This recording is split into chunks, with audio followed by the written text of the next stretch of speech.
Anand IAS அவர்களே, மேலாண்மை இயக்குநர்கள் திரு கந்தசாமி ஐஏஎஸ் அவர்களே, திருமதி சஜீவினா ஐஏஎஸ் அவர்களே, இயக்குநர் திரு அண்ணாதுரை அவர்களே, தாட்கோ தலைவர் திரு இளையராஜா அவர்களே,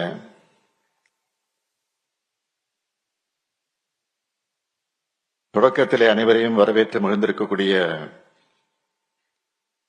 மாண்புமிகு அமைச்சர் மதிவேந்தன் அவர்களே, உள்ளாட்சி அமைப்பினுடைய பிரதிநிதிகளே, அரசு அலுவலர்களே, மூத்த பத்திரிகையாளர் திரு ஏஎஸ் பன்னீர்செல்வம் உள்ளிட்ட பத்திரிகை உலக அன்பர்களே, தூய்மை பணியாளர்கள் வாரியத்தினுடைய உறுப்பினர்களே, நலத்திட்ட உதவிகளை பெறுவதற்காக வருகை தந்திருக்கக்கூடிய தாய்மார்களே, சகோதர சகோதரிகளே, உங்கள் அனைவருக்கு என்னுடைய அன்பான வணக்கம். சிறப்பு விருந்தினராக இந்த விழாவிற்கு வருகை தந்து உரையாற்றி இருக்கக்கூடிய கபடி விளையாட்டிலே அர்ஜுனா விருது பெற்றிருக்கக்கூடிய மன்னாத்தை கணேசன் அவர்கள் இங்கு உரையாற்றி இருக்கிறார். இவரை ஏன் அழைத்தோம் என்றால், ஒரு கடைகோடி கிராமத்திலிருந்து தன்னம்பிக்கை ஒளியா வெற்றியடைந்தவர். அவரை போல் தமிழ்நாடு முழுவதும் இன்று பல்வேறு நலத்திட்டங்கள் பெற்றிருக்கக்கூடிய பயனாளிகள் தன்னுடைய பணிகள்ல சிறந்து விளங்கணும். அதனால்தான் சிறந்த எடுத்துக்காட்டாக இருக்கிற அவரை சிறப்பு விருந்தினராக அழைத்திருக்கிறோம். அவர் இந்த மேடையில ஓரிரு கோரிக்கைகளை எடுத்து வைத்தார். நிச்சயமா உறுதியா அது நிறைவேற்றப்படும் என்ற உறுதியை இந்த நேரத்தில் நான் தெரிவித்துக் கொள்ள விரும்புகிறேன். எல்லாருக்கும் எல்லாம் கிடைக்கணும், எல்லாரும் சமமா வாழக்கூடிய சமுதாயத்தை சமத்துவ சமுதாயமாக அமையணும். இதுதான் நம்முடைய லட்சியம். ஆட்சி பொறுப்பு என்பது நம்மோட லட்சியங்களை திட்டங்கள் மூலமா வென்று எடுப்பதற்கான வழி. அதனாலதான் திராவிட முன்னேற்ற கழக ஆட்சி அமையும் போதெல்லாம் சமூக நலத்திட்டங்கள் சில பலவற்றை செயல்படுத்தி விளிம்பு நிலையில் இருக்கிற மக்களையும் முன்னேற்றி அவங்களை முன்னுக்கு கொண்டு வரோம். வாய்ப்புகள் மறுக்கப்பட்டவங்களுக்கு வாய்ப்புகளை உருவாக்கி கொடுக்கறதோட அவங்க மேலெழுந்து வர்றதுக்கு துணை நிற்கிறோம். அந்த வகையில இன்றைய நாள் சிறப்புமிக்க நாளாக அமைஞ்சிருக்கு. நம்முடைய திராவிட மாடல் அரசுல வரலாற்றில் இல்லாத அளவுக்கு ஆதி திராவிடர் மற்றும் பழங்குடியினர் மேம்பாட்டுக்காக ஏராளமான திட்டங்களை செயல்படுத்தி கொண்டிருக்கிறோம். நம்மோட திட்டங்கள் மற்றும் முன்னெடுப்புகள் பற்றி முக்கியமானவற்றை மட்டும் நான் சொல்லணும்னா, ஆதி திராவிடர் மற்றும் பழங்குடியினர் மேம்பாடு செயல் திட்ட சட்டம் 2024 நிறைவேற்றி அனைவரையும் உள்ளடக்கிய வளர்ச்சிக்கான சட்டப்பூர்வ உறுதியை உருவாக்கி இருக்கிறோம். இந்த திட்டத்தால் ஆதி திராவிடர் மற்றும் பழங்குடியினருக்கான வளர்ச்சி திட்டங்களுக்காக நிதிகள் விகிதாச்சாரப்படி கட்டாயம் ஒதுக்கப்பட்டு சரியா பயன்படுத்தப்படுவது உறுதி செய்யப்படுது. 2021 முதல் 2025 வரைக்கும் ஆதி திராவிடர் துணை திட்டத்துக்கு 87,664 கோடி ரூபாயும், பழங்குடியினர் துணை திட்டத்துக்கு 8,078 கோடி ரூபாயும் நிதி ஒதுக்கி இருக்கோம். ஒரு சமூகம் முன்னேறணும்னா அதுக்கு கல்விதான் அடிப்படை. அதனாலதான் பல்வேறு திட்டங்கள் மூலமா கல்வியிலே கவனம் செலுத்திக்கிட்டு இருக்கிறோம். ஆதி திராவிடர் மற்றும் பழங்குடியினர் நலத்துறையின் கீழ இயங்கக்கூடிய பள்ளிகள்ல உள்கட்டமைப்பு வசதிகளை மேம்படுத்தி இருக்கிறோம். தேசிய நுழைவுத் தேர்வுகளுக்கு சிறப்பு பயிற்சி வகுப்புகளை நடத்துறோம். இதனால மாணவர்களுடைய தேர்ச்சி விகிதம் அதிகரிக்குது. அது மட்டும் இல்ல, ஐஐடி, என்ஐடி போன்ற கல்வி நிறுவனங்கள்ல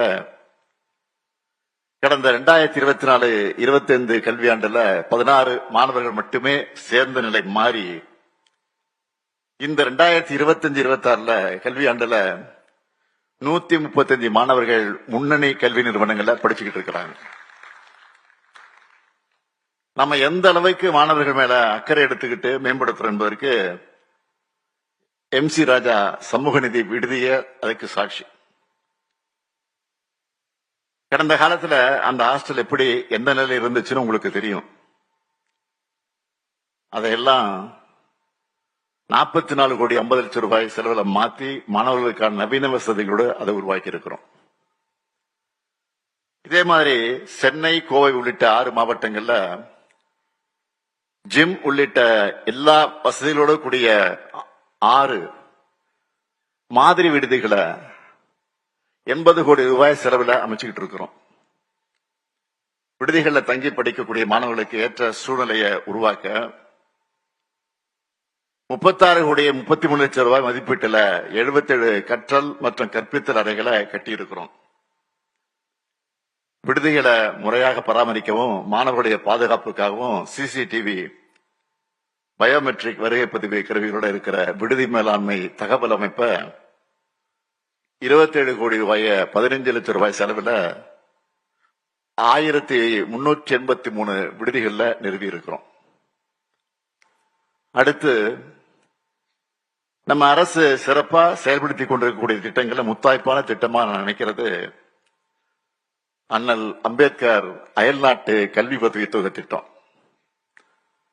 உலக அளவில் இருக்கிற டாப் யூனிவர்சிட்டியில நம்ம பசங்க படிக்க அவங்களுடைய குடும்ப வருமான வரம்ப 12 லட்சம் ரூபாயும் உதவித்தொகையை 36 லட்சம் ரூபாயும் உயர்த்தி செயல்படுத்திக்கிட்டு வரும். இந்த திட்டத்தோட வெற்றியை நீங்க எல்லாருக்கிட்டையும் கொண்டு போகணும்.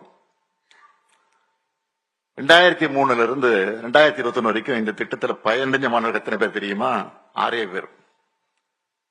ஆனா நம்ம திராவிட மாடல் அரசோட முன்னெடுப்புகளால கடந்த 5 ஆண்டுகள்ல 385 மாணவர்கள் ஆக்ஸ்போர்ட், எடின்பரோ உள்ளிட்ட வெளிநாட்டு பல்கலைக்கழகங்களை படிச்சுட்டு இருக்கிறாங்க. இந்த மாணவர்களுக்காக 162 கோடி 54 லட்சம் ரூபாய் உதவித்தொகை வழங்கி இருக்கிறோம். அது மட்டும் இல்ல, அடுத்ததா இன்னும் 42 மாணவர்கள் இந்த திட்டத்தின் கீழே உயர்கல்வி படிக்க போறாங்க. கல்லூரி நிகழ்ச்சிகள்லையும் மாணவர்கள் கலந்துக்கிற நிகழ்ச்சிகளையும் நான் தவறாம வைக்கிற வேண்டுகோள் என்னன்னா, மாணவர்கள் பட்டப்படிப்போடு நிறுத்திடக்கூடாது. ஆராய்ச்சி படிப்புகளையும் படிக்கணும்னு சொல்லிட்டு இருக்கேன்.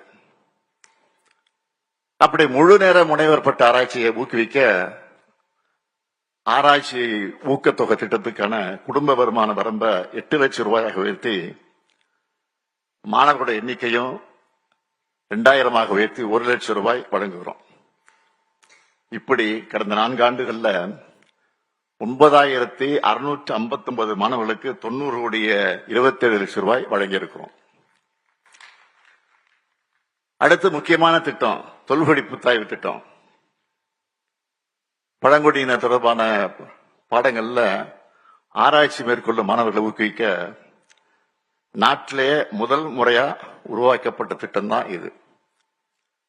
இந்த திட்டத்துல தமிழ்நாட்டு பழங்குடியினர் தொடர்பா ஆய்வு மேற்கொள்ளக்கூடிய இளங்கலை மற்றும் முதுகலை மாணவர்களுக்கு மாதந்தோறும் 10,000 ரூபாய்னு 6 மாதங்களுக்கும், முனைவர் மற்றும் முனைவர் பட்ட மேலாய்வு அறிஞர்களுக்கு மாதந்தோறும் 25,000 ரூபாய்னு 3 ஆண்டுகளுக்கு உதவித்தொகை வழங்குகிறோம்.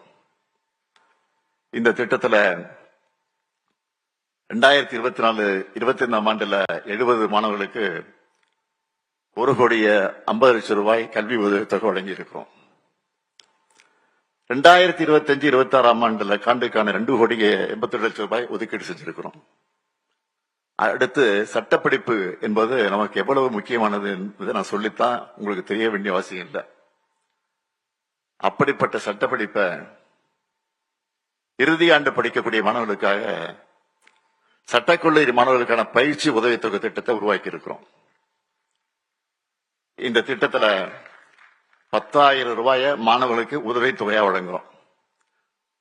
கடந்த 2 நிதியாண்டுகள்ல 1593 மாணவர்களுக்கு 1,67,00,000 ரூபாயை உதவித்தொகையாக வழங்கி இருக்கிறோம். இந்த நிதியாண்டுல மட்டும் இந்த பயிற்சிக்காக 93 லட்சம் ரூபாயை ஒதுக்கி இருக்கிறோம். கூடுதலா மாண்புமிகு சென்னை உயர்நீதிமன்றத்தின் நீதிபதிகள் மற்றும் உயர்நீதிமன்றத்தின் மதுரை கிளை அந்த நீதிபதிகிட்டெல்லாம் பயிற்சி பெறக்கூடிய மாணவர்களுக்கு 10,000 ரூபாயை சிறப்பு பயிற்சி உதவித்தொகையாக வழங்குகிறோம். அடுத்து பழங்குடியின செவிலியர் மாணவர்களுக்கான உதவி திட்டம் மூலமா 184 பழங்குடியின பெண் மாணவிகளின் செவிலியர் பட்டய படிப்புக்கு ஆண்டுக்கு 70,000 ரூபாய்னு 3 ஆண்டுகளுக்கு வழங்குகிறோம். இப்படியே நான் எல்லா திட்டங்களையும் விரிவா சொல்லிட்டு இருந்தா நேரம் போயிட்டே இருக்கும். 4 மணி நேரம் 5 மணி நேரம் ஆகும். எனவே முக்கியமான சில திட்டங்களை அதுவும் தலைப்புச் செய்திகளாக சொல்லணும்னா, ஆதி திராவிடர் மற்றும் பழங்குடி இளைஞர்களுக்கான திறன் பயிற்சி வழங்கவும், வேலைவாய்ப்பை உறுதி செய்யவும் தொல்குடி தொடுவானம் திட்டம் 8,440 கோடி 8,440 பேருக்கு 164 கோடியே 51 லட்சம் ரூபாய் மானியமாக வழங்கியிருக்க முதலமைச்சரின் ஆதிதிராவிடர் மற்றும் பழங்குடியின சமூக பொருளாதார மேம்பாட்டுக்கான தொழில் முனைவு திட்டம், ஆதிதிராவிடர் மற்றும் பழங்குடியின மக்களை அதுலயும் குறிப்பா பெண்களுக்கு முன்னுரிமை அளிச்சு விவசாய தொழிலாளர்களை நில உரிமையாளர்களாக மாத்திர நன்னிலம் மகளிர் நில உரிமை திட்டம், கடந்த 5 ஆண்டுகள்ல 3,03,703 இலவச வீட்டுமனை பட்டாக்கள் வழங்கப்பட்டிருக்கு. வழங்கின பட்டாக்கள் வரன்முறைப்படுத்தப்பட்டிருக்கு. தொழில் முனைவர்களை வளர்த்தெடுக்க தமிழ்நாடு பீட் எக்ஸ்போ நடத்துறோம். ஆதி கலைக்கோவில் கலை இலக்கிய சங்கமம், அயோத்தியதாசர் குடியிருப்பு மேம்பாட்டு திட்டம்.